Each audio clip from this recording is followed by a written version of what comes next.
Muhammadan abduhu wa rasuluh. Allahumma salli wa sallim ala rasulillah wa ala alihi wa sahbihi wa man walah. Subhanaka la ilma lana illa ma 'allamtana innaka antal alimul hakim. Bismillahi ma sya'allah.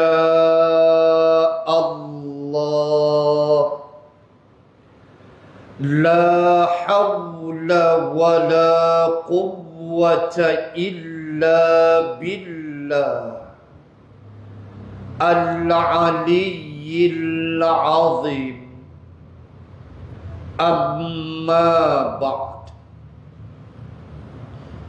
Muslimin dan muslimat rahimakumullah, lafaz kesyukuran kehadrat Allah subhanahu wa ta'ala yang mengizinkan pertemuan kita pada malam ini, malam yang ke-15 daripada bulan Syawal,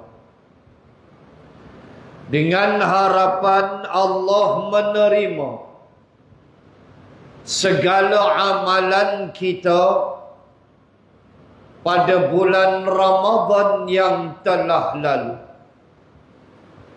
menjadi penebus segala dosa-dosa kita, menjadi pengetuk pintu-pintu syurga. Amin ya Rabbal Alamin. Dan dengan harapan lagi supaya roh ini tidak berpisah dari jasad, sehinggalah kita bertemu Ramadan tahun akan datang insya-Allah ta'ala. Itulah dua harapan kita dari hamba-hambanya yang banyak dosa ini. Dan itulah yang diajar, la taqnatu min rahmatillah, supaya kita jangan berputus asa dari rahmat Allah yang maha luas, yang tidak bertepi. Maka back to our business, kita sambung pada malam ini kuliah tafsir kita, dan kita sampai pada malam ini ayat yang ke-7 daripada surah Fussilat, di mana ayat yang ke-7 ini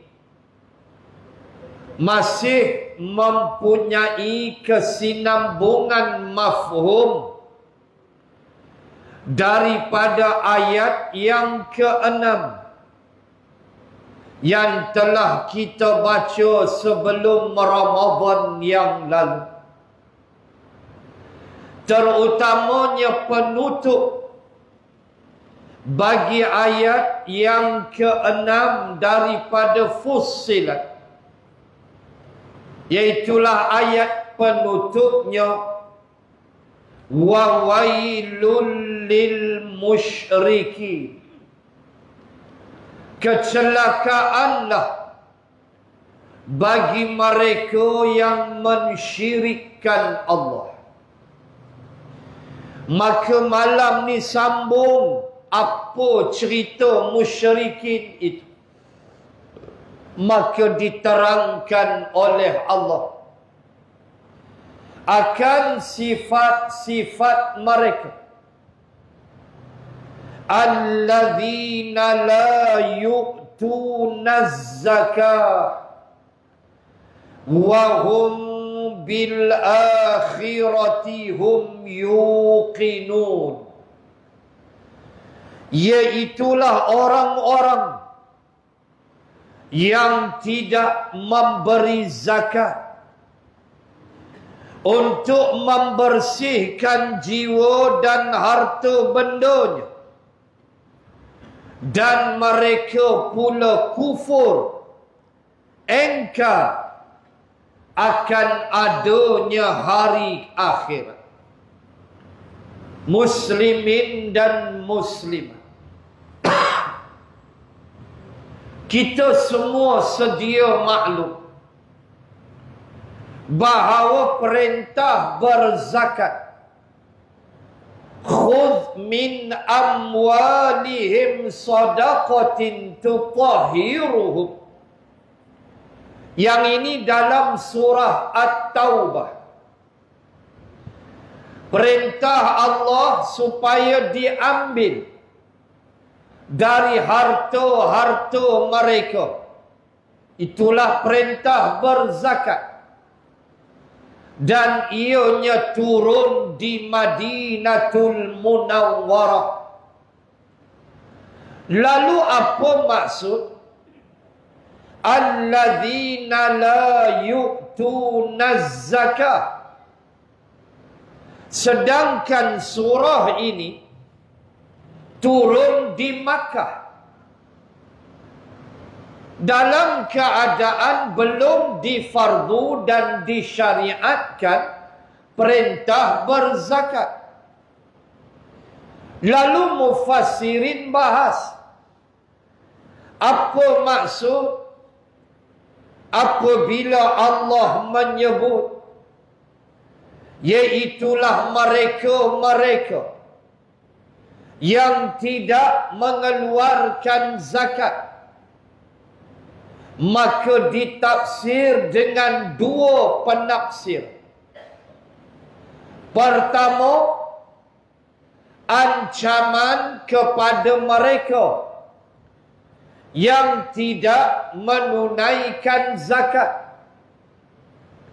Tak kiralah cukup haulnya, cukup nisabnya, keluarkan zakat.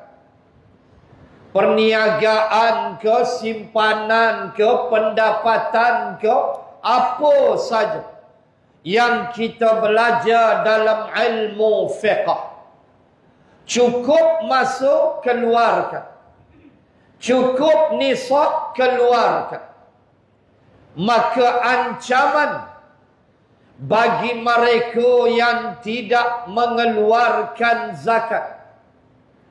Kalau di dalam hadis Nabi menyebut Allah menahan air hujan, Allah tak turunkan hujan. Itu dalam hadis. Apabila ada mereka yang malas, enggan mengeluarkan zakat sebab ia benda berat, kerja teruk-teruk, lepas tu nak kena kerat 2,5% duit kita bagi kat orang. Letih tuan-tuan di sudut akal. Tapi bila pegang pada perintah, patuh saja, tak ada hal.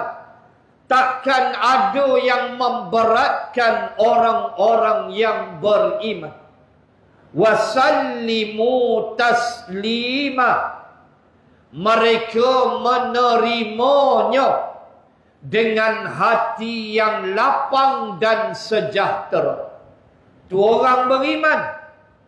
Apa saja Allah perintah, hati dia lapang, tenang, dia tak cakap banyak. Tuan-tuan muslimah, itu yang pertama. Ancaman mereka yang tak keluar zakat. Yang kedua, kata mufassir, terikatlah ayat ini dengan musyrikin Makkah. Ingat, surah ini Makkiyah. Kita sebut dah tadi, zakat fardu di Madinah. Sekarang Allah sebut hujung ayat 6, wa wailul lil musyrikin. Celakalah puak-puak yang mensyirikkan Allah. Kemudian di pangkal ayat 7 Allah menyebut allazina la yu'tuna zakah, iaitu mereka yang enggan mengeluarkan zakat. Mufassirin membahaskan, maka mafhum yang kedua dari ayat 7 ini adalah berhubung rapat syirik, musyrikin dan kalimah zakat itu sendiri, di mana mufassirin membahaskan maksudnya ialah zakat pada lughahnya, iaitu pembersihan jiwa. Kait dengan musyrikin tadi, jadilah zakat dalam ayat ini terkait pada musyrikin Makkah dengan maksud pembersihan jiwa. Selalu kan kita dengar tazkiyatun nafs, tazkiyah, zakah, makna bersih. Maka terkait maknanya, iaitulah musyrikin Makkah yang tidak mahu membersihkan jiwa mereka. Mereka tidak bertauhid dengan tauhid yang sebenar. Mereka kekal dalam kesyirikan mereka. Mereka tidak mempunyai tauhid yang benar. Itu maksud yang kedua. Zakah dengan makna pembersihan jiwa, maka kecelakaanlah untuk musyrikin Makkah sebab turun ayat kerana keengganan mereka untuk membersihkan jiwa-jiwa mereka, walhal mereka mendengar dari baginda Rasul sallallahu alaihi wasallam. Mereka datang dijemput oleh Nabi. Satu riwayat mereka sendiri minta dengan Rasulullah supaya Rasulullah beritahu Islam kepada mereka. Abu Jahal minta, Abu Lahab minta. Itu boleh baca sebab turun surah Abasa, bermasam muka. Abasa wa tawalla. Baca dalam surah Abasa bagaimana Abu Jahal and the gang duduk depan Nabi, Nabi bagi kuliah. Macam tu perangai, tak berubah. Bisa okok situ. Tak berubah si Abu Jahal dengan kawan-kawan dia.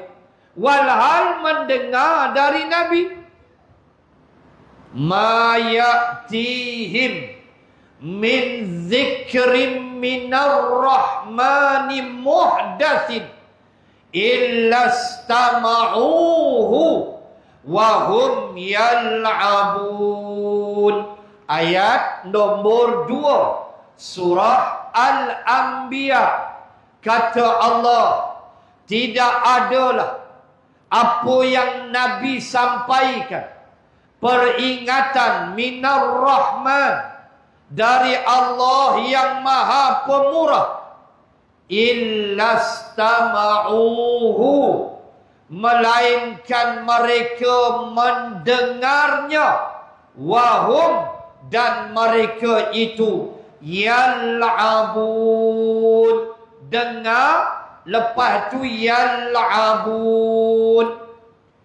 Biasa dengar kalimah la'ibun, permainan, mal'ab, taman permainan, isim makan, isim tempat. Yal'abun, mereka bermain-main. Allah sebut ayat 2 Al-Anbiya, mereka dengar tapi mereka bermain-main. Mereka memperolok-olokkan apa yang mereka dengar daripada Nabi sallallahu alaihi wasallam.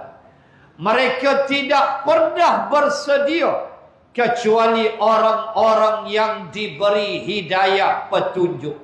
Majoriti mereka tidak mau zakah, membersihkan jiwa-jiwa mereka dalam keadaan orang yang memegang tauhid yang benar. Untung muslimin muslimat, orang yang benar-benar tauhid dia, mengakui Allah tu Tuhan, diiring dengan amal-amal yang soleh. Betapa beruntungnya dia, seperti yang Allah sebut di dalam surah. Ada satu surah Allah Ta'ala sebut keuntungan mereka sampai kepada tahap diampun segala dosa-dosa mereka, dalam keadaan yang kecil pun dimaafkan Allah. Jangan kata dosa besar, dosa kecil pun diampun Allah apabila kita benar-benar bertauhid, tauhid yang sesungguh-sungguhnya. Musyrikin tidak bersedia. Maka sebab itu disebut oleh mufassirin, itulah maksud zakah yang kedua, pembersihan hati. Cuba bayar muslimin dan muslimat, betapa beruntungnya dapat mendengar sendiri daripada baginda Rasul sallallahu alaihi wasallam. Cubalah kita bayang sekejap. Sekali kita fikir betapa untungnya mereka bercakap dengan Rasulullah, mengenali keturunan Nabi, melihat Nabi di hadapan mata mereka, mendengar butir-butir nasihat daripada Rasulullah, mengenali akhlak Nabi yang mereka kenal hujung rambut Nabi sampai hujung kaki Nabi. Kita ni Allah melihat Nabi pun tidak, mengintai-ngintai di dalam doa. Allah kasih sayang dia, sudi hulur sikit dalam mimpi kita, dapat mimpi jumpa Rasulullah. Tak dapat sampai hari ni. Yang ada mimpi, tukar je nama rokok. Yang tu ada. Pergi kedai beli rokok lain, mimpi dia. Dan mimpi paling parah, dia mimpi melawat kilang buat batu nisan. Tu lagi dekat. Hak tu lagilah menyeramkan dia. Mimpi pula dekat-dekat nak subuh. Kata ulama, mimpi yang benar menjelang subuh. Subuh 6 minit. Sini berapa? 6.3. Kita 6.2 di sana. Dalam keadaan dia mimpi tu 5.45. Cerah masa depan. 3 malam straight mimpi. 5.45 melawat kilang Batu Nisan. Lepas tu dalam mimpi tu dia tengok kat Batu Nisan tu nama dia. Confirm. Tuan-tuan, hak itulah mimpi kita. Nabi tak hadir pun dosa kita banyak. Tapi tuan-tuan, jangan putus asa. Minta kalau dapat sekali dalam hidup bertemu Rasulullah. Nabi diam pun tak apalah. Tapi dalam mimpi tu kita tahu inilah Rasulullah. Jadilah hak tu pun. Allahu Akbar. Tak muncul. Bayangkan mereka punya beruntung di satu sudut. Tetapi bila hati kotor, jiwa dibalut dengan nafsu syaitan, maka jadilah mereka itu golongan yang tak jumpa hidayah petunjuk. Dengar main-main. Dengar main-main. Sampai Abu Jahal ketika mendengar Nabi membaca satu ayat, Inna syajarata zaqqum. Ketika Nabi memberitahu tentang buah zaqqum, berduri, buah dia berduri, duri itu daripada neraka, kata Nabi. Abu Jahal tampil. Abu Jahal kata apa yang Muhammad sebut tak betul. Sesungguhnya buah zakum itu adalah keju campur susu, sedap dimakan, kata Abu Jahal. Main-main. Patut mereka ke syurga dah. Tapi itulah ketentuan Allah. Mereka bermain-main. Samalah bermain-mainnya puak-puak munafikin yang tak pernah puas hati dengan Rasulullah. Wa minhum may yastami'u ilaik. Ayat 16 surah Muhammad, cerita munafik. Jumaat lepas seluruh negeri Kedah teks khutbah, tajuk dia munafik moden. Kebetulan saya khatib, jawab dia cukup syok lah nak sebutnya bagaimana puak-puak ini. Allah sebut ayat 16 surah Muhammad, wa minhum may yastami'u ilaik. Mereka mendengar daripada Nabi. Sama perangai macam Abu Jahal. Dengar. Munafik pun dengar. Allah sebut munafik hadir. Kuliah subuh, kuliah duha, kuliah maghrib Nabi. Tapi di mana puak-puak munafik? Kita tak mau jadi macam tu. Jangan kata mereka memperlekeh Rasulullah, menghina Islam.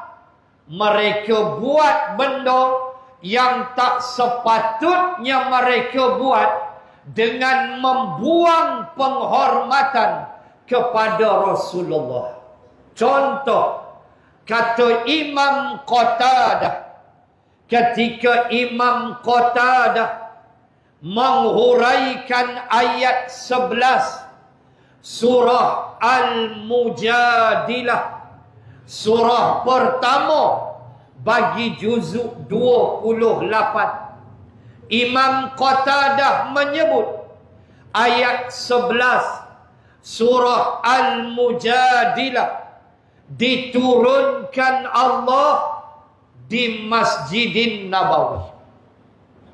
Diturunkan di dalam Masjid Nabawi. Kata Imam Qatadah, turun pada hari Jumaat. Turun ketika Nabi bersama sahabat menyampaikan kuliah duha. Nabi sedang bagi kuliah duha. Apa jadi? Tengok munafik. Tengah-tengah Nabi kuliah. Mereka hadir kuliah Nabi, munafik ni. Jangan ingat tak mai. Tengah-tengah Nabi kuliah, tiba-tiba berdiri. Dibuka pintu Masjidin Nabawi. Beberapa orang sahabat yang terlewat sampai. Lewat sampai. Dan antara mereka ialah Ahlul Badar. Sahabat Ansar yang terlibat dalam peperangan Badar. Bila Nabi tengok mereka berdiri, mereka bagi salam. Nabi jawab salam. Sahabat yang hadir pun jawab salam. Lalu mereka berdiri tengok. Bahasa kita kot boleh celuh nak duduk sekali. Yang sahabat duduk depan Nabi ni macam tak mau bagi jalan tu. Dalam hati mereka, siapa suruh main lewat? First come first serve. Agaknya lah mereka tak mau bagi ruang. Nabi bila tengok yang berdiri tu antaranya Ahlul Badar, tuan-tuan, Nabi punya hormat mereka. Sebab Ahlul Badar 168 kilometer Madinah ke Badar. Bukan main-main. Jalan kaki separuh tentera. Tentera berjalan kaki. Bukan main-main peperangan Badar.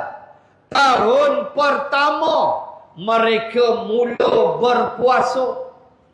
Tengah panas terik berjalan kaki nak lawan Abu Jahal. Tentera dah tak ramai mana. Dan paling besar ujian Ahlul Badar adalah mereka, terutamanya Muhajirin. Mereka terpaksa berhadapan dengan adik-beradik anak beranak. Umar terpaksa berhadapan dengan abangnya Ubaid dan dia bunuh abang. Abu Ubaidah Amir Al-Jarrah berhadapan dengan ayah kandungnya, dibunuhnya ayah kandungnya. Nabi terpaksa berhadapan. Yang pertama, Sayyidina Abbas bin Abdul Muttalib, pakcik dia sendiri. Nabi terpaksa berhadapan dengan pakcik dia sendiri, di mana Abbas adalah anak paling bongsu, anak yang bongsu bagi keturunan keluarga Abdul Muttalib, iaitu anak nombor 10. Abdul Muttalib ada 10 orang anak. Yang tua Al-Harith. Nombor 4 ayah Nabi Abdullah. Nombor 3 Abu Talib. Nombor 5 Sayyidina Hamzah. Nombor 6 Datuk Abu Lahab. Dia nombor 6. Last kali Abbas. Abbas dengan Nabi jarak umur 3 tahun sahaja. Sayyidina Abbas lebih tua 3 tahun daripada Nabi. Bayang Nabi berhadapan pakcik dia. Nabi berhadapan nombor 2. Ujian Allah dalam perang Badar ialah menantunya yang masih kafir, suami kepada Zainab, namanya Abul As. 2 orang. Tapi 2 ni Nabi tahu mereka pergi perang bukan rela hati, dipaksa oleh Abu Jahal. Maka sebab itu sebelum perang, Nabi minta pada sahabat, Nabi kata janganlah kamu bunuh dua orang ini, Abbas dan Abul As. Sahabat akur, sahabat tak bantah, sahabat tak kata oi kroni Rasulullah tak boleh usik, kami kena balun. Dak, sahabat sami'na wa ata'na, tak cakap banyak. Tu Ahlul Badar. Bila Nabi tengok Ahlul Badar, Nabi pun minta sahabat yang duduk depan Nabi bagi ruang sikit. Ada space. So bila ada ruang, sahabat Ahlul Badar mai masuk duduk. Pengajaran pertama apa? Islam ajar hormat orang yang ada nama di dalam masyarakat. Bila Nabi hormat Ahlul Badar, ulama tafsir kata itulah ajaran Islam, menghormati orang yang lebih tua, orang yang lebih pangkat, para ulama dan sebagainya, kita kena hormat. Itu kaedah Nabi ajar. Ahlul Badar Nabi hormat. Nabi kata bagi lapang, buat tak tahu aja. Sahabat Badar duk tengok ada ruang boleh celui, tapi depa tak mau. Kalau boleh depa ndak, ayat liak Nabi tu kena muka tak apa. Depa tak kisah, punya rapat. Maka Allah menegur. Tengok munafik, depa hadir. Ya ayyuhalladzina amanu idza qila lakum tafassahu fil majalisi fafsahu. Hei orang beriman, bila dikatakan padamu berlapang-lapanglah di dalam majlis, maka berlapanglah. Bila Allah tegur, Nabi baca, barulah mengesok lagu itulah. Barulah mengesok, amin masuk. Allah dah tegur sahabat aku, lapang. Wa idza qila anshudhu fanshudhu. Di sinilah munafik. Dan apabila dikatakan pada kamu berdirilah, maka hendaklah kamu berdiri. Maksudnya, kata Imam Qatadah, ada 2-3 orang sahabat yang Nabi suruh berdiri, Nabi suruh hinjak ke belakang. Geng Ahlul Badar ambil tempat mereka. Ketika sahabat 2-3 orang ninjak pergi ke belakang, ketika itulah munafik berbisik. Depa mai kuliah Nabi, jangan ingat tak mai. Jangan ingat munafik duduk rumah tengok televisyen ya, no. Depa datang kuliah. Lalu bila sahabat 2-3 orang ni mengundur ke belakang, Nabi suruh, munafik pun berbisik. Tu dia lah. Kawan tu dah lah duduk, mai duduk, awal duduk depan. Apa yang pergi suruh hinjak belakang tu? Siapa mai dulu-dulu dah. Depa pertikai arahan Rasulullah. Tu munafik. Cukup setan jahat perangai. Depa tak puas hati. Yang bangkit mengundur belakang steady ya, tak kata apa pun. Yang munafik fi qulubihim maradun, hati dah sakit, dia mula apa punya Rasul, apa punya Islam. Kawan tu duduk depan biar apilah. Yang hampa lambat-lambat lah berdiri je lah. Sibuk pula suruh kawan ni pergi belakang. Mereka merungut di belakang. Allah dedahkan perangai mereka. Semayang mereka, semayang. Mai kuliah, mai puasa. Perangai hudur. Hati benci pada Islam, hati benci pada Rasulullah, hati tak teringin pada hukum-hukum Al-Quran. Itulah sifat kemunafikan. Bayangkan, Rasul tu punya darjat, punya tinggi, tetapi begitulah mereka. Akhirnya dihumban mereka ke dalam neraka yang paling dasar sekali.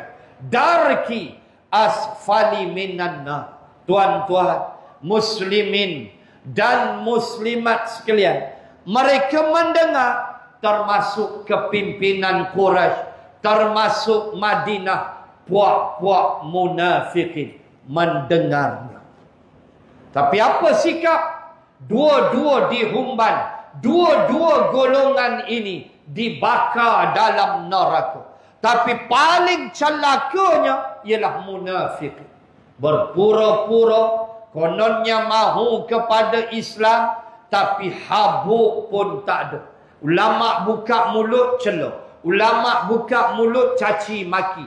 Oh, konon mahu kepada Islam. Inilah kemunafikan. Inilah sifat jahat yang bersarang di dalam hati orang-orang munafik. Mukaddimah saya waktu khutbah Jumaat lepas, tajuk tu munafik moden. Saya katakan munafik ni bukan kira moden tak moden. Munafik dulu kini selama-lamanya sampai kiamat. Dia tak kira moden, dia tak kira lah, dia tak kira zaman Nabi, sifat dia sama sahaja. Na'udzubillah, mempertikaikan Islam, tak puas hati dengan Quran, merasa tak ada faedah ikut hukum Quran, tak ada faedah, maka itulah mereka.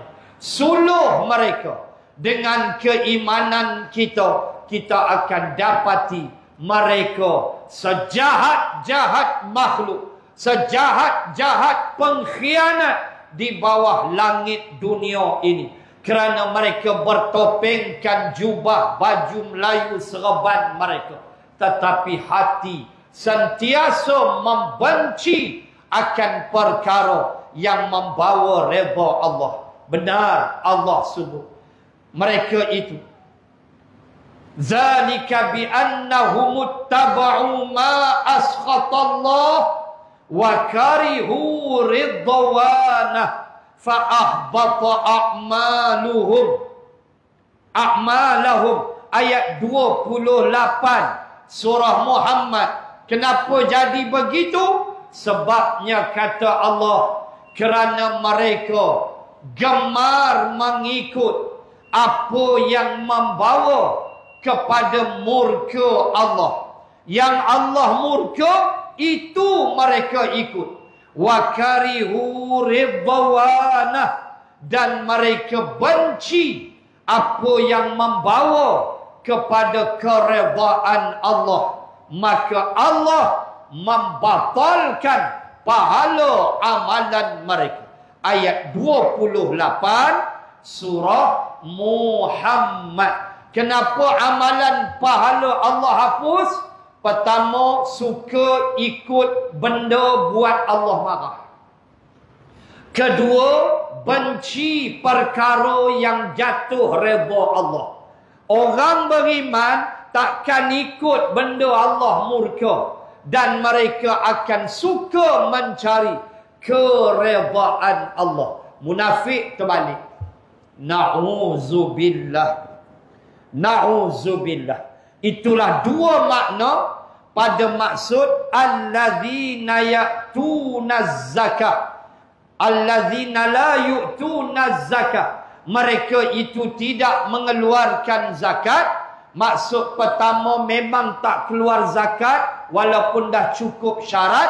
Maksud kedua pada musyrikin maka zakat atau zakah ditafsirkan dengan pembersihan jiwa, dan mereka terus kekal dalam kesyirikan mereka. Dan yang kedua adalah mereka itu bil akhirah, terhadap negeri akhirat mereka tidak ada keyakinan. Mereka mempermain-mainkan apa yang Nabi sebut tentang kebangkitan selepas mati.